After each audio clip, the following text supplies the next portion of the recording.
Welcome to Mr. Hutchings History, where the past comes alive. Let's dive into today's story. All right, strap in everyone, because today we're really diving deep into the heart of the Cold War and, well, how it ended. Not with a bang like everyone thought, but more like a fading echo. An economic one at that. Yeah, it's funny how we skip over that part, isn't it? You always bring us the good stuff, though, so what have you got for us this time? Well, you sent over some research about the Soviet Union, their financial struggles.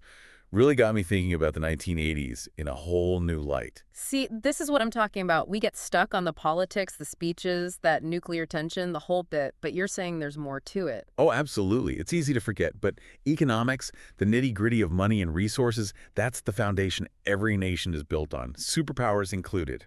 So we're talking declining growth, Gorbachev's reforms, even, what was it, the global oil market? Didn't seem related to me at first. It's all connected. Buckle up, because today we're uncovering how simple money troubles brought down an empire. All right, I'm hooked.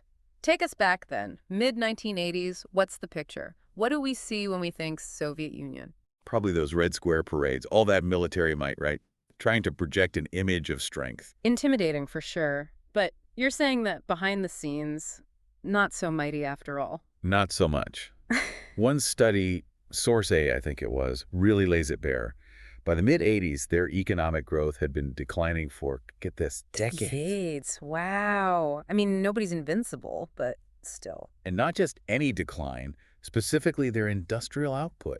Think about it. Yeah. Factories. That was the heart of their whole system, and they were sputtering. And to make matters worse, they're still trying to match the US dollar for dollar, militarily speaking. Talk about pressure. Exactly. An economic arms race they couldn't afford, pouring resources they didn't have into trying to keep up appearances. No wonder Gorbachev decided to shake things up. Right, Perestroika, Glasnost.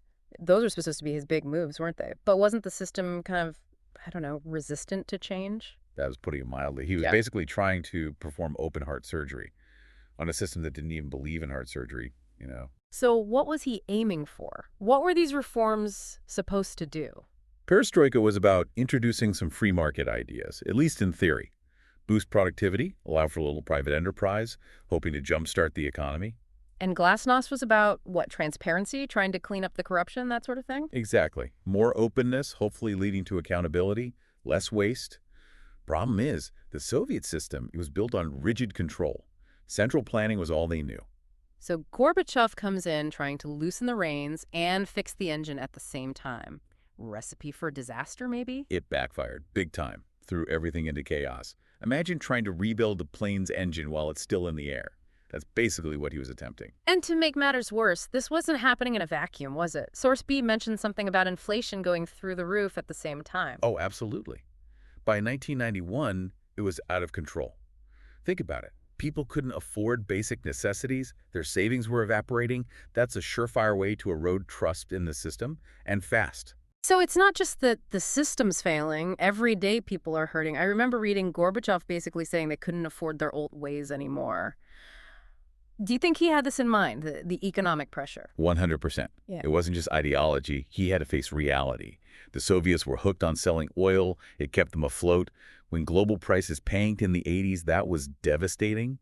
Like, imagine your income slashed, but you still got to pay all the same bills. Ouch. Not a good place to be. Talk about a recipe for disaster. Trying to keep up appearances, but the bank account's running on fumes. Talk about a tight spot. Exactly. And it exposed this fundamental flaw, you know? They were totally reliant on selling one thing, oil. Anything happens globally, they're toast.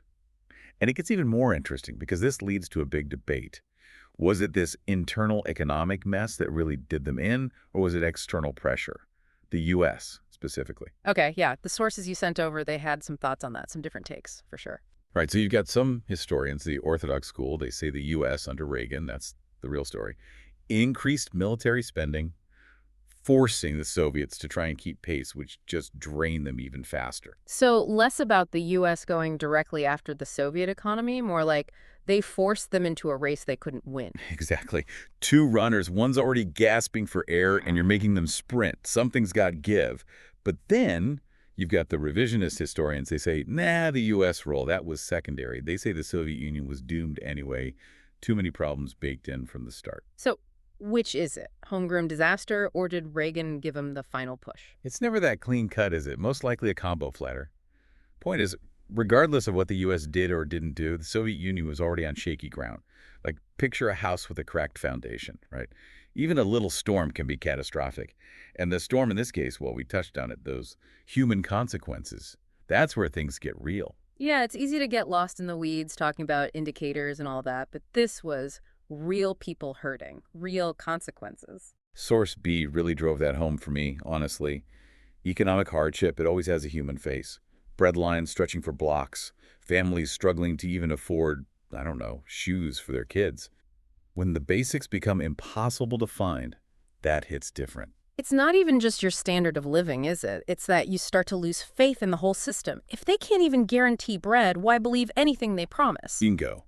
And that is a dangerous, dangerous place for any government to be. When their own people lose faith, suddenly those promises, the ones they lived under for decades, they start to ring hollow. It's not just empty shells anymore. It's a system that's lost its way. So it's like this perfect storm brewing, right? This economic turmoil, people hurting, and then underneath it all, this creeping doubt, like what if the whole system's broken? And then layer on top of that the external pressures. U.S. flexing its military muscle, the oil crisis. Suddenly it doesn't seem so shocking that the whole thing crumbled, does it? Like a house of cards. One strong wind, that's all it takes. It's easy to look back now and go, well, yeah, that makes sense. But back then, this was the Soviet Union, a superpower. They spent decades going head-to-head with the U.S. and what takes them down. Not some huge war, but grocery lines and broken promises. That's got to be a wake-up call, right? To any world leader, economics matter. And not just in some abstract way.